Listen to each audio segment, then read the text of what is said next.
this protest song, and we can sing it whenever things go wrong.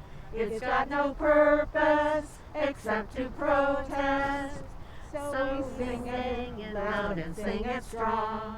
Hi there, I'm Elaine Johnson. I'm Robin Laird. I'm Jane Beck. Hi, I'm Marcia Reaver, and I'm a member of Rochester's Raging Grannies. Well, it's a group of very diverse women who are all passionate about social justice and trying to make the world a better place. Most of us are older. We do have one woman in her 50s who wears a gray wig, and we're people who don't mind being silly, but who want to have an impact. The idea that our singing is raging really attracted me because I was enraged. And then the clever lyrics that the songs portray are just so attractive. Who is who? If you can't be bothered sorting who is who. Well, the organization began in Victoria, British Columbia in 1987, the winter of 1986 and 87. A group of older women noticed that there were nuclear ships from the United States sailing in and out of their harbors, and they just didn't feel that our nuclear ships were really that safe, and they didn't want them in the harbor. So as a result, on Valentine's Day, they baked cookies in the shapes of broken hearts and brought them to the sailors on the ships to let them know that they were brokenhearted about what they were doing to the Canadian waters. That small group of women sprang up to an organization that is international in nature. There are at least 90 gaggles. You guys call yourselves gaggles? Yes, we are a gaggle of grannies. Each group is a gaggle. No. Cool? That's the best thing I've heard today. We actually went to DC, and we were in a march there. And in DC, they put us into the back of a pickup truck with sound. And as we sang, we would get like one verse out, and there would be this roar from behind us. I actually experienced for the first time in my life what a rock star must experience, because the adrenaline rush of that was just incredible, and really nothing to match it. It is kind of like being a rock star in some ways. I mean, we're well recognized. People get very excited when they see us showing up to different events, both locally and in New York City and in Washington, D.C., which are the two main places we've traveled to.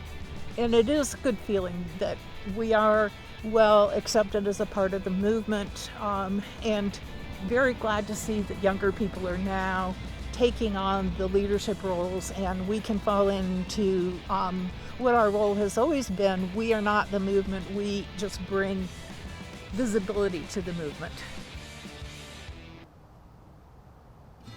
One of the reasons that I think the Grannies are valuable and where we are making progress is we're showing younger generations what we have done, and we're encouraging them to get out there and keep up the fight. I want to set an example for my granddaughters.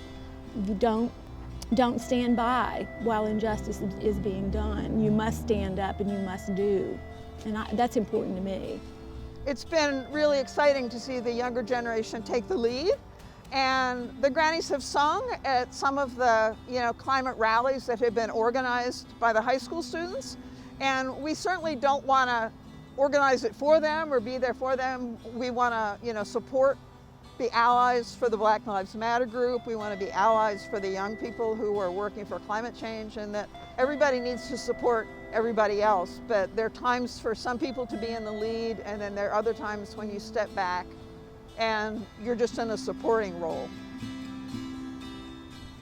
We grow older and our bodies grow older, and although our spirits tend to, for I think all of us, maintain a real strength, some of us can no longer march because we just simply don't have the ability to do that any longer. And so we have to temper what we do to recognize and respect the limits that each of us has. It's really hard to feel like you have to rage all the time and to always feel this anger at, what the situation is. And when you do that with people who share your interests, it's like, well, you're not alone out there, and you have other people that are just as upset as you are, and that brings some psychological support. They're all very smart, very thoughtful, very well spoken. Some of us cannot sing, but they are kind to us and let us come anyway. One thing that happens to you as an older woman is you really become invisible. So it's nice to be around other women who are lively and thoughtful and intelligent, who look at issues and pay attention to what's going on in the world. And it's nice to have that sort of reinforcement from your own age group.